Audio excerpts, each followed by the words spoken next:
The obsidian walls of the grand sarcophagus chamber absorbed all light, a void interrupted only by the sickly green luminescence of the central projection well, which now spun with the unnerving, simplistic signature of the newly encountered species. The Terrans, or humans as their digital packet designated them.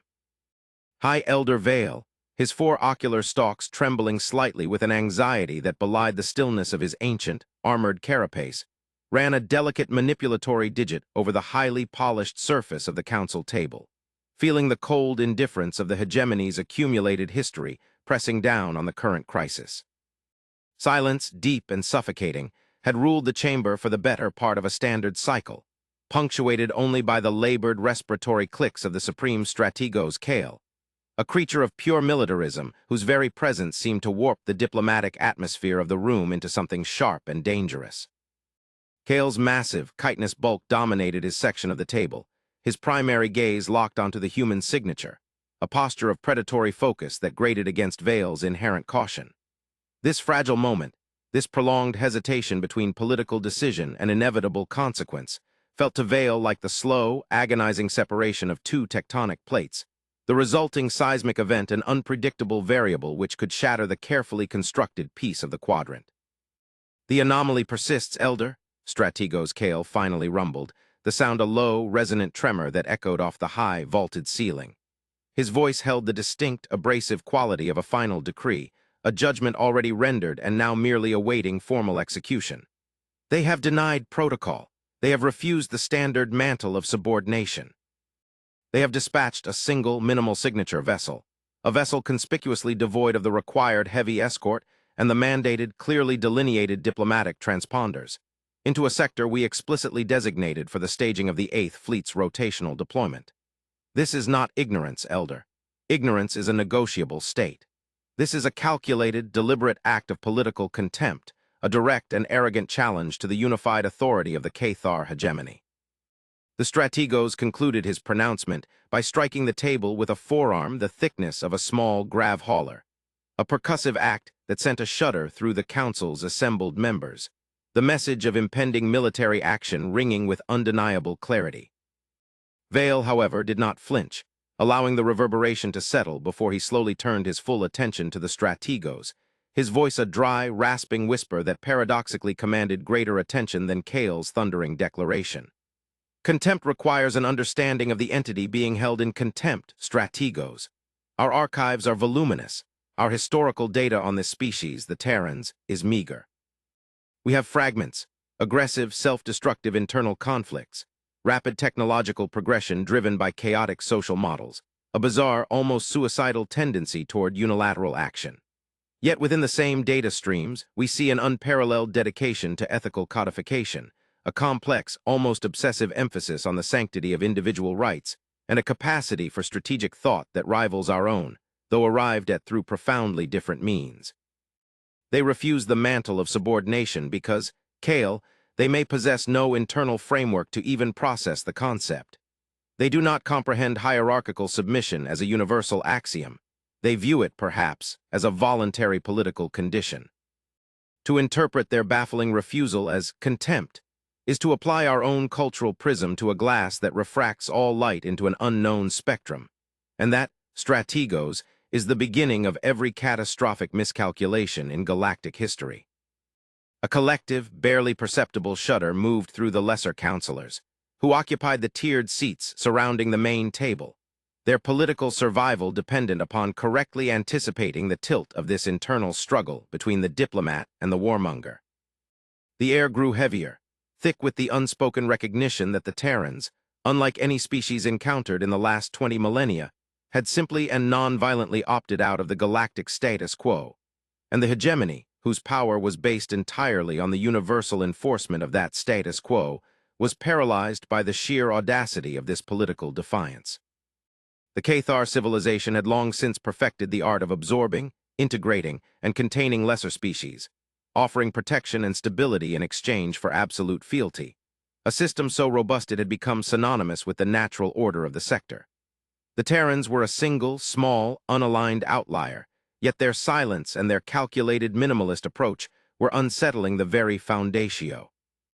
NS of the hegemony's psychological assurance. The risk assessment remains constant, Elder Vale, Kale retorted, his massive mandibles clicking in irritation. Risk is the uncertainty of outcome. Their actions remove uncertainty. They have positioned their vessel, the emissary, within the designated quarantine zone of the Zythar Gateway, a blatant encroachment. They have communicated only through a heavily encrypted single-channel burst, which contained only 2 data points, the name of their vessel and the designation of a single, unranked representative for immediate contact, a clear, deliberate affront to our established protocol of meeting at the level of Fleet Command. They do not send an admiral or an elder. They send a mere cadet as their initial point of engagement. This is not confusion, Vale. It is a provocation designed to test the limits of our tolerance, to gauge the precise moment they can force a greater concession. They must be swiftly and unequivocally corrected.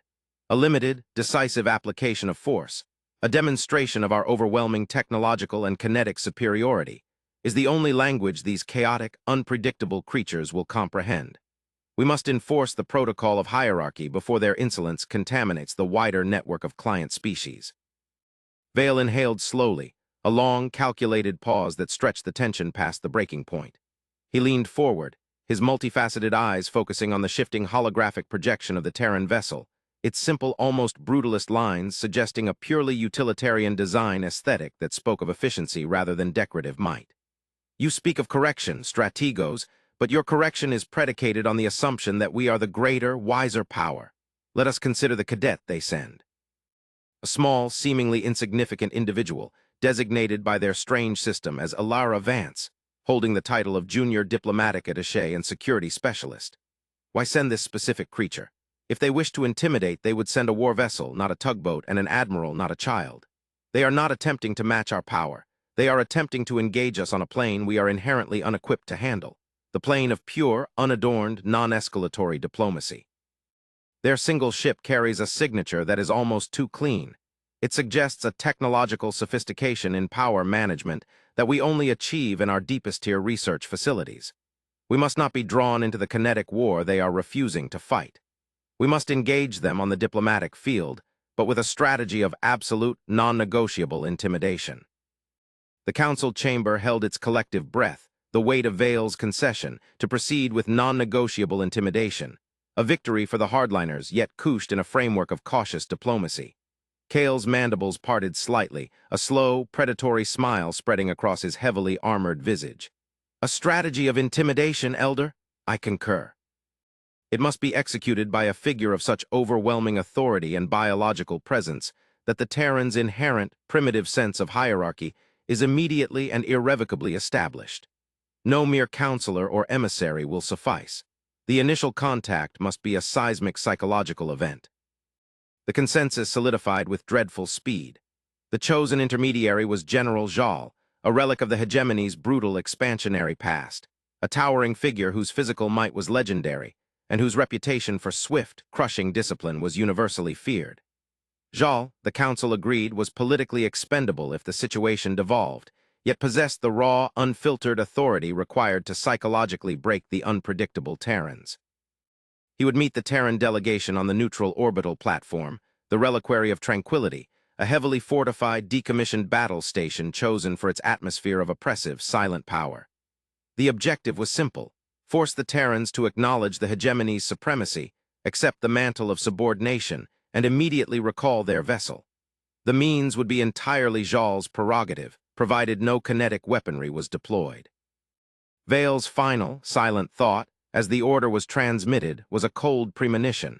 We have given an act of delicate diplomacy to a creature whose sole expertise is blunt force execution. This is the second miscalculation, and it will be greater than the first. General Jal moved through the sterile, echoing corridors of the Reliquary of Tranquility with a deliberate, heavy gait that amplified the sound of his 7 articulated limbs against the permasteel deck plating. His internal systems were humming, cycling a high-octane mix of metabolic stimulants that honed his ancient, predatory instincts to a razor's edge. He despised this mission. Diplomacy was the domain of the weak, the manipulative, the creatures who lacked the courage or the etic endowment to simply take what they desired. He had fought the hegemony's expansionary wars, had personally presided over the protocol of final integration for countless recalcitrant species, and now He was reduced to a psychological prop for the spineless counselors, tasked with intimidating a species whose biological profile suggested utter, inherent frailty. The Terran data was ridiculous. Small, soft, bipedal, their mass distributed in an inefficient, vulnerable manner, their cranial volume disproportionate to their muscular structure, suggesting an over-reliance on abstraction and technology, the signature of a doomed, short-lived civilization. He entered the central staging chamber, a vast, circular room designed to make any incoming party feel insignificant. The ceiling was oppressively high, the lighting low, and directed solely at the central, heavily armored console where the negotiations would take place. Zhal's honor guard, a dozen heavily armored, six-limbed Cathar shock troopers, took up positions designed to maximize the sense of overwhelming power. The primary shuttle docking bay doors hissed open, and the Terran delegation entered the chamber. Zhal's initial, primal assessment was one of profound, instinctive revulsion mixed with a strange, fleeting disbelief. The Terrans were even smaller than the projections suggested. There were two of them. The principal figure, designated Ambassador Christoph, was an older male, his facial structures deeply etched, his movements slow and deliberate, radiating a practiced, almost unnerving stillness. He was unremarkable, clad in a simple, dark diplomatic uniform that bore no visible insignia of rank or distinction, another subtle, infuriating break from protocol. But it was the second figure that drew the brunt of Zhal's contempt. Cadet Alara Vance. She was barely taller than his knee joint, slight of build, her dark hair pulled back severely, her eyes a strange, deep green, fixed straight ahead, betraying no fear, no submission, no acknowledgement of the overwhelming physical disparity between her and the creatures surrounding her. She wore a uniform identical to the ambassador's, a minimalist patch on her shoulder the only marker of her rank, a stylized, unadorned planetary sphere with a single, sharp, diagonal line. She looked like a technician, a communications assistant, a child mistakenly introduced into a council of galactic titans. The Terrans advanced slowly, their measured pace utterly devoid of the customary haste that subjugated species displayed when entering the presence of a hegemony general. Ambassador Christoph finally stopped just short of the console, his hands clasped loosely in front of him. His voice, when it came, was a low, steady baritone, amplified slightly by the chamber's acoustics, yet possessing a disturbing lack of any discernible emotional modulation. General Zhal of the Cathar hegemony. I am Ambassador Christoph, representing the United Terran Systems. We appreciate the provision of this neutral facility for the initiation of a dialogue of mutual understanding. Zhal did not respond immediately. He allowed the ambassador's polite, non-submissive greeting to hang in the air for a long, painful moment, letting the silence crush the audacity of the human's presumption of mutual understanding. He finally spoke, his voice modulated to a low growl that vibrated the very air in the room, a clear signal of his dominant intent. Ambassador Christoph, your designation is noted though irrelevant. You stand in the presence of the authority of the Cathar hegemony, an institution that ensures the stability of the entire quadrant. Your vessel's presence is an egregious breach of established, universally acknowledged, millennia-old security and diplomatic protocol. Your refusal to accept the mantle of subordination is interpreted not as a plea for greater autonomy, but as a direct, hostile political maneuver. You have shown contempt for the order we maintain. Your mission is not to seek mutual understanding. Your mission, which you will execute now, is to immediately acknowledge your subordinate status, issue a formal, non-conditional apology, accept a hegemony security detail to be placed on your vessel, and return to your home system to await the hegemony's designated schedule for your full integration.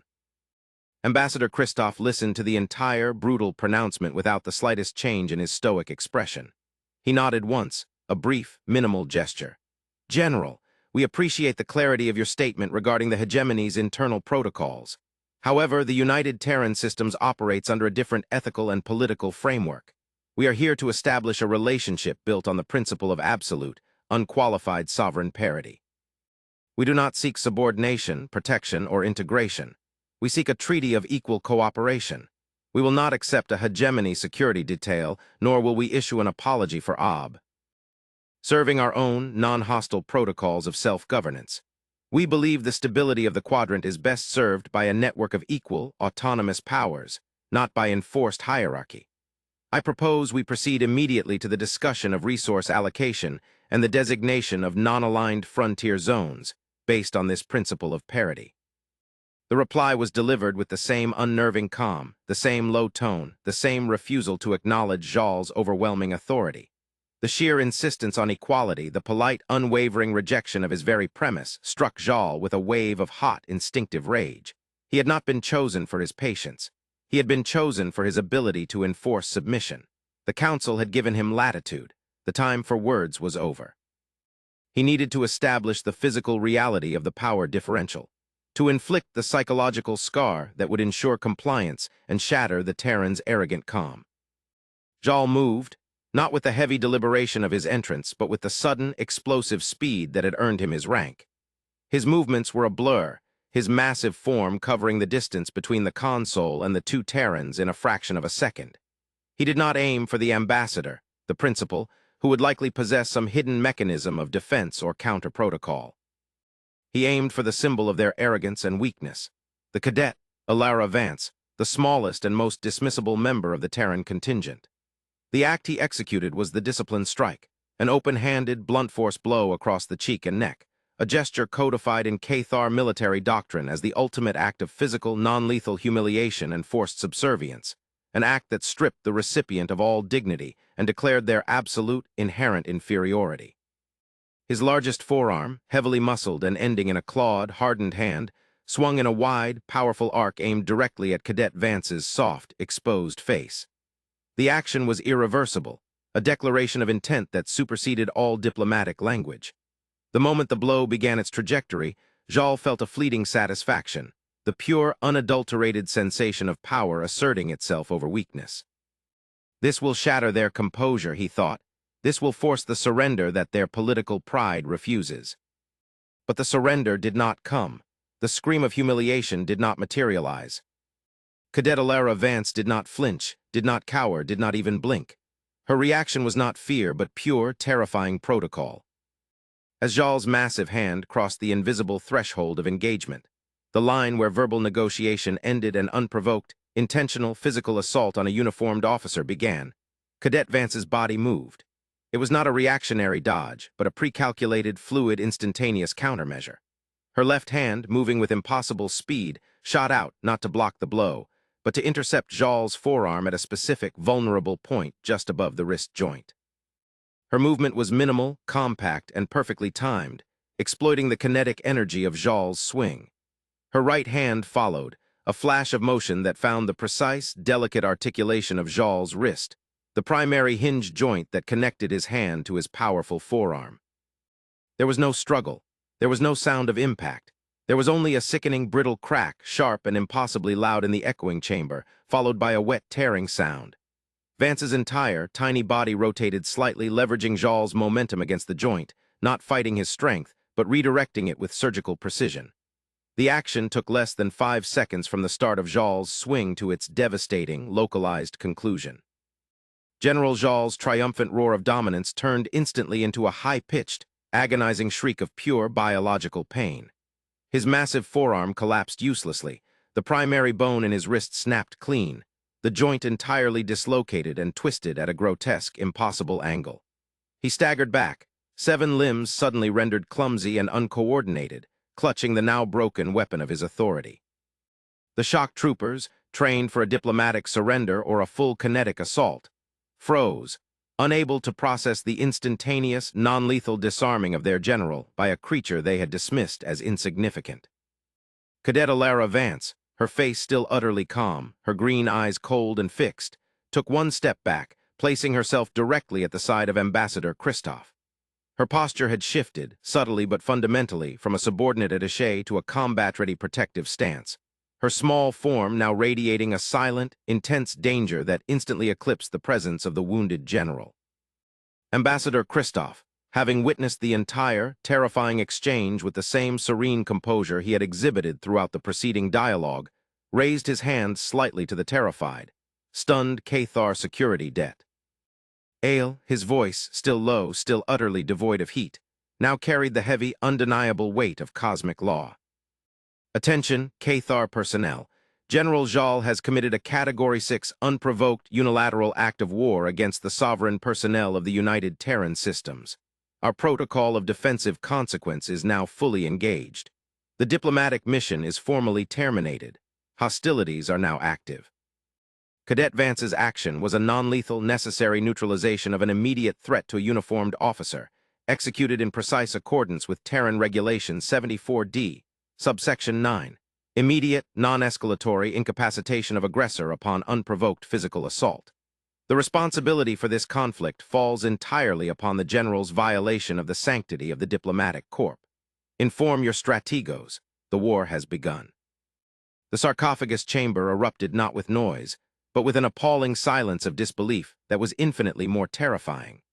Supreme Strategos Kale, his command console flashing with high-priority crimson alerts, stood transfixed, his formidable military mind struggling to reconcile the impossible data streaming in from the reliquary of tranquility.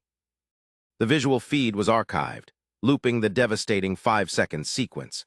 The general's brutal, arrogant swing, the cadet's instantaneous, surgical counter, the sickening break, and the terrifying, utterly composed declaration of war from the human ambassador. The humiliation was total, and the political fallout would be seismic, but Kale could not focus on the political. He was a strategos, and he was being told that a species they had underestimated as biologically weak had just single-handedly shattered the wrist of the hegemony's most formidable general and declared war. "Retrieve Jal," Kale finally roared, his voice cracking with a mixture of fury and adrenaline-fueled dread. "Activate the immediate retaliation protocol Gamma. Initiate a full, preemptive kinetic strike on the emissary and its known vector space. They have committed an act of unbelievable, barbaric audacity. They have attacked a general of the hegemony. They will be purged. They will be removed from the galactic lexicon. I want their vessel reduced to plasma within the next 60 heartbeats." The command was relayed through the hegemony's centralized, secure network, a network that had overseen the instantaneous coordination of countless fleets and planetary defense grids for millennia. The response Kale received, however, was not the familiar, reassuring surge of tactical confirmation. It was a single, cryptic, agonizingly slow data packet, transmitted from an unknown source within the hegemony's own encrypted command and control core. The message was a chillingly simple four-word communication: network control, override, status, offline. Kale slammed his fist onto the console, his shriek of pure frustration echoing in the chamber. What does this mean? Offline. The central network is physically and technologically unassailable. Who authorized this? It is a lie. Access the perimeter defense grids manually. Engage the Zythar system interdictors. Initiate the kinetic firing sequence. The technical reports began flooding in, bypassing the main network and coming through tertiary local relays, reports that were even more terrifying than the initial disruption. The Zythar defense grid, a vast, intricate, overlapping shield and kinetic battery array that guarded the entire contested sector, was not simply offline. It was reporting a state of non-functionality. Not destruction, not sabotage, but a chilling, clinical invalidation. All power was nominally active. All systems were reporting green. Yet no weapon systems could cycle, no shield generators could be engaged, and no FTL jump sequence could be initialized across the entire sector. The source of the paralysis was the emissary. The Terran vessel had not attempted an escape. It had not deployed weapons. It had simply and non-violently executed a single, focused energy emission, a pulse of such staggering precision and theoretical complexity that the hegemony's chief network architect was already reporting back in a state of borderline catatonia. The Terrans had deployed what they termed a system-specific protocol invalidation field. It was a technological device of such staggering sophistication that it did not attack the Cathar systems. It simply rendered them theoretically impossible to operate within a designated radius, by subtly and precisely manipulating the fundamental quantum states of the energy required for the Cathar's weapon firing and FTL sequence algorithms. The field was perfectly targeted to disable Cathar-designed technology only, leaving their life support, lighting, and internal communications entirely functional. "They are not fighting us, strategos," High Elder Vale whispered, the philosophical weight of the moment finally crushing the last V. Stygiz of his political composure. He stared at the cascading crimson alerts with eyes that saw not military failure but a horrifying new reality. "They are correcting us. They have invalidated the very premise of our kinetic response. Their action was not reckless or barbaric. It was cold, surgical, and terrifyingly logical. They have not taken our lives, but they have stolen our capacity for violence. They have not initiated a war of annihilation. They have initiated a lesson in protocol. Kale, driven by centuries of military doctrine, refused to accept the reality of the technological checkmate. They are not omnipotent. They have a single vessel. Order the 8th Fleet, manual override. Disregard all automated systems. Initiate the counterattack on raw kinetic impulse. Send a full detachment of interceptors to physically destroy the emissary. Show them the meaning of overwhelming biological might. The order was transmitted. The 8th Fleet, a massive concentration of hegemony power, mobilized. Thousands of war vessels began their agonizingly slow, sublight, non-FTL advance toward the zone where the emissary sat, still and silent, a terrifyingly composed sentinel amidst the chaos it had wrought. The ensuing engagement was not a battle, but a slaughter of hegemony doctrine.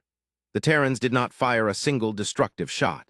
As the massive wave of Cathar ships entered the final approach, the Terran vessel executed a series of synchronized, coordinated actions that defied all known physics. First, the Cathar sensor arrays reported a sudden, brief, impossibly localized spatial anomaly around the emissary. Then, as the first wave of interceptors launched their raw kinetic projectiles, the projectiles simply vanished. They did not explode, nor were they intercepted. They were, according to the sensor data, momentarily displaced from their current spatial coordinates, a microsecond phase shift that rendered their trajectory useless. They reappeared thousands of kilometers off course, continuing their journey into the void, perfectly intact but utterly harmless. Simultaneously, a separate, highly focused energy pulse emanated from the emissary, targeting the lead hegemony dreadnoughts. This pulse did not penetrate the ship's hulls or disable their life support. Instead, it was an incredibly complex, non-thermal electromagnetic wave that flooded the vessels. The result was horrifyingly precise. All onboard plasma conduit locks were instantly and precisely actuated, freezing the primary weapons arrays in a closed, inert state. All shield emitter algorithms were corrupted, causing the immense energy fields to momentarily phase shift in frequency, rendering them incapable of interacting with normal matter, effectively leaving the ships entirely defenseless but structurally unharmed. The entire 8th Fleet, the symbol of the hegemony's absolute kinetic superiority, was paralyzed, a flotilla of floating, perfectly functioning, yet utterly incapable war machines. No Cathar life was lost, not a single drop of biological fluid was spilled, yet the entire military arm of the hegemony had been rendered instantaneously, frighteningly impotent. Then came the message. It was not a transmission over an insecure channel, nor was it a crude broadcast. It appeared simultaneously on every screen, every console, every localized data pad across the entire paralyzed fleet, and within the sarcophagus chamber. A message of such staggering bandwidth and theoretical purity that it bypassed all firewalls and security measures. The source was untraceable, but the sender was clear. Ambassador Christoph, his calm face filling the chamber's main screen, his eyes holding the cold, unwavering light of an implacable logical force. Attention, Cathar Hegemony Command Structure. This is Ambassador Christoph. The conflict initiated by the egregious violation of diplomatic sanctity by General Jal is now classified as a contained defensive protocol demonstration. I repeat, a demonstration. The United Terran Systems did not seek war. We sought an alliance of sovereign parity. Your refusal to accept parity and your adherence to a system that defaults to physical intimidation necessitated this response. We are not interested in the acquisition of your territory or the eradication of your personnel. We are interested only in the establishment of a robust, mutual, and ethically sound defense partnership. Your entire fleet is currently neutralized. Your centralized command is dormant. Your capacity for offensive warfare is non-existent within this zone. This is a chilling reality check, General Kale. This is not the savagery you anticipated. This is the application of cold logic and ethical superiority. Cease all further hostile, non-diplomatic maneuvering. Accept the reality of your current political and military invalidation. We will maintain the protocol invalidation field until a new, mutually acceptable framework for dialogue, based on the principle of absolute equality, is formally established. The lesson in protocol will conclude when the necessary institutional changes within the hegemony have been verifiably enacted. Do not mistake our non-lethal response for weakness. It is the ultimate expression of our strength. The power to entirely nullify your capacity for destruction without sacrificing our own commitment to the sanctity of life. The message ended. The silence that followed was not merely the absence of sound, but the void left by the instantaneous collapse of the hegemony's psychological and military certainty. Strategos Kale, his vast bulk sagging with the weight of utter, final defeat, looked across the chamber at Elder Vale. The expression on the Strategos' face was no longer fury or contempt. It was raw, unfiltered, existential terror. The Terrans were not simply stronger. They were operating on an entirely different level of reality, their power defined not by how much destruction they could inflict, but by how precisely they could prevent it, even their own. They were a terrifyingly ethical weapon, and the hegemony had just, by a general's moment of arrogant violence, forced that weapon to demonstrate its full, terrifying capability.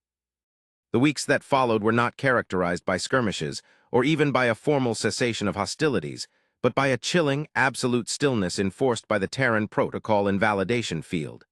The hegemony was held in a state of perfectly calibrated stasis. Ships floated, unable to maneuver. Command centers remained paralyzed, unable to communicate beyond local low-power channels. It was a diplomatic siege of the soul, a psychological pressure cooker designed to force institutional introspection. High Elder Vale, elevated by the Council from a marginalized skeptic to the singular authority on the Terran matter, initiated the painful, necessary work of dismantling centuries of ingrained political and military arrogance. The diplomatic response was complex, a series of agonizing, high-bandwidth communications between the sarcophagus chamber, now serving as the nerve center for the hegemony's political collapse, and the emissary, which remained a silent, unmoving, invincible anchor in the quarantine zone. The core of the negotiation, Vale realized, was not technology, but philosophy. The Terrans demanded a formal, binding, and internationally monitored restructuring of the hegemony's primary political statutes, specifically the statutes concerning preemptive kinetic deployment and the enforcement of the mantle of subordination. They demanded the abolition of hierarchy as a diplomatic tool and its replacement with a codified, universally binding treaty of sovereign parity. In a single, grueling, 72-hour dialogue, Vale led the Council through the brutal reckoning. He detailed the Terran logic, relaying Ambassador Kristoff's cold, precise assessments. Your system is a self-destruct mechanism waiting for the first touch of true equality. You rely on the threat of force to maintain order. We rely on the demonstration of controlled non-force to enforce a higher order.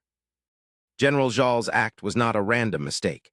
It was the inevitable manifestation of your cultural flaw. We knew, statistically, a primitive act of violence would occur upon first contact because your entire political infrastructure is built upon the assumption of your own overwhelming physical superiority. We did not instigate the war. We merely allowed your own political doctrine to trigger our necessary, predetermined defensive response. The philosophical gravity of this statement, that the Terrans had calmly anticipated and prepared for the hegemony's self-destructive violence, was the true, crushing defeat. It revealed that the Cathar were not merely outmatched in technology, but entirely outclassed in foresight and ethical strategic planning. The war was not against the Terrans. The war was against their own flawed institutions. Finally, the day arrived for the formal signing of the new Treaty of Sovereign Parity and Mutual Defense. The meeting was held again on the Reliquary of Tranquility, but the atmosphere was fundamentally changed. The Cathar contingent was small, led by Elder Vale, no longer radiating political fear but a weary, profound respect. Ambassador Kristoff led the Terran delegation. Beside him, dressed in a newly issued, slightly more formal diplomatic uniform, stood Cadet Alara Vance. Her presence was a deliberate, powerful political statement, the living symbol of the trigger for the entire, transformative conflict. General Jal, his massive wrist encased in a sophisticated, temporary prosthetic, and his demeanor visibly subdued by a combination of medical intervention and political shame, was also present, seated in a place of symbolic isolation, a monument to the price of arrogance. Ambassador Kristoff began the final, crucial dialogue, his voice as steady and low as ever, but now imbued with a clear, almost professorial quality. Elder Vale, the treaty is before us. It codifies the Terran principles of non-escalation, non-intervention, and the requirement of absolute, verifiable parity in all diplomatic and resource-sharing arrangements. The United Terran Systems does not require political fealty. We require only predictable ethical behavior. We required the destruction of your internal, self-destructive protocol, and General Jal, by his actions, provided the necessary catalyst. I wish to address the General directly.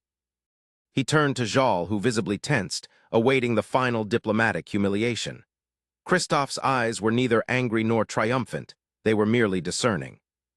General Jal, when you executed the discipline strike, you did so because your species' entire history taught you that a display of physical unmitigated dominance is the ultimate non-negotiable proof of superiority.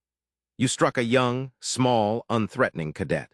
Cadet Vance, however, was trained not for a fight, but for an instantaneous, protocol-mandated defensive consequence. Her action was not an emotional response of vengeance. It was a highly practiced, pre-calculated, non-lethal, necessary neutralization of an unprovoked aggressor. The leverage and joint lock she used, the 5-second snap, as our internal files categorize it, is a foundation-level defensive maneuver taught to every Terran diplomatic and security attaché. It is specifically designed to eliminate the aggressor's primary weapon, the hand-wrist, with minimal collateral damage and zero required force expenditure, maximizing the aggressor's own momentum against their joints. You saw a small, soft target. We saw a trained operative executing a non-escalatory defensive maneuver required by Protocol 74D. Your strike was the definition of barbaric. Her response was the definition of cold, controlled, ethical logic in the face of unprovoked violence. The difference, General, is why you failed, and why the hegemony is now forever changed. Kale, observing from the sidelines, finally spoke, his voice heavy with the admission of total intellectual defeat. But why, Ambassador? If you possessed this level of technological superiority, the capacity to invalidate an entire fleet, why spend cycles attempting diplomacy? Why not simply force the new order without the charade of negotiation, without provoking the very war you seemed desperate to avoid? Christoph smiled then, a small, weary, profound expression that seemed to age him 1,000 cycles. That, strategos, is the larger truth, the true purpose behind the painful, contained war we were forced to execute. We did not seek to avoid conflict. We sought to ensure that the inevitable conflict was internal and non-lethal. We needed to force a political change in the hegemony. And we needed to force it quickly, because we have known for 5 of your cycles that there is a greater, colder storm brewing at the very edge of this galactic arm. Vale, who had already reviewed the foundational data packets shared under the nascent terms of the Mutual Defense Framework, lowered his head, acknowledging the horrific realization that had been building in the Terran files. The sudden, terrifying truth, which dwarfed the hegemony's brief, self-inflicted war into a mere training exercise, began to unfold. Christoph continued, his voice dropping to a near whisper that nonetheless commanded absolute attention. Our long-range passive observation arrays, deployed to detect not kinetic signatures but fundamental spatial disturbances, have been tracking an anomaly for Terran decades. Near the galactic core, far beyond the established frontiers, lies a system designated Xylos Prime by an ancient, long-vanished precursor civilization. It is not a star, nor a planet. It is a megastructure, a colossal, mathematically perfect, non-biological construct of unimaginable scale, dormant for billions of years. We refer to it internally as the Cosmic Sentinel. He paused, letting the weight of the name settle.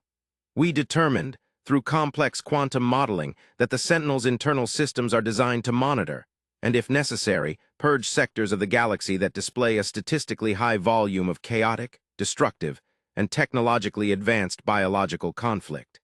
It is a cold, logical, ancient force of galactic self-regulation. It is programmed for a singular purpose: containment through annihilation of any civilization that reaches interstellar capability, but remains fundamentally bound to the use of escalating, uncontrolled, lethal violence. Vale raised his ocular stalks, his voice trembling with a new, deeper fear. And what does this have to do with the lesson? Everything, Elder Vale, Christoph responded, his tone grim. The Sentinel is dormant, but it possesses a vast, hypersensitive network of observation.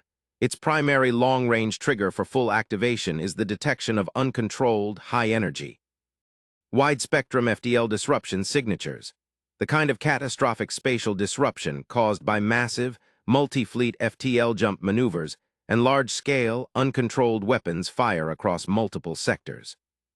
Our data models indicated that the hegemony, in its state of arrogant, hierarchical, politically unstable military readiness, was statistically certain to stumble into a resource conflict with a neighboring power and initiate a massive, uncontrolled FTL disruption conflict within the next 10 of your cycles. That would have been the Sentinel's cue. That would have been the true war, a conflict between chaotic, escalating biology and cold, logical, perfect annihilation. The entire truth slammed into the Cathar Council with the force of 1,000 hypernova.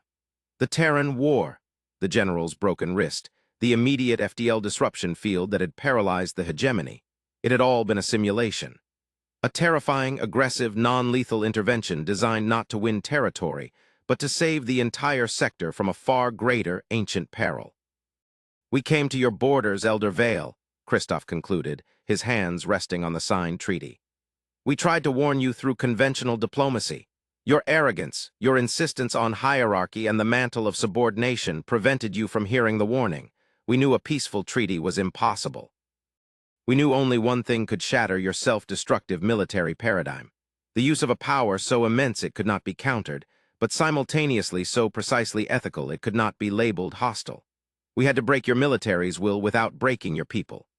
General Jal's slap was the necessary, predictable, painful ignition spark for our defensive protocol. The cadet's 5-second snap and the subsequent FTL disruption field were not acts of war, but a sector-wide emergency system check. We had to deploy the FTL disruption field, the very technological signature that could wake the Sentinel, in a highly controlled, localized, and short-duration manner to test two things: the Sentinel's current latency, and more importantly, your internal reaction to complete, non-lethal defeat. He looked around the room, his gaze resting on the now silent, deeply humbled Strategos Kale and the reflective, transformed Elder Vale. You responded with panic and a demand for a desperate counterattack, until the cold reality of our non-lethal power forced you into introspection. Now, under the new Treaty of Parity, you have accepted the foundational principle of non-escalation. Now, with the political cancer of hierarchical violence surgically removed, we can begin the true work. A united, stable, and ethically predictable defense alliance. An alliance that possesses the foresight and the technology to remain below the Sentinel's threat threshold.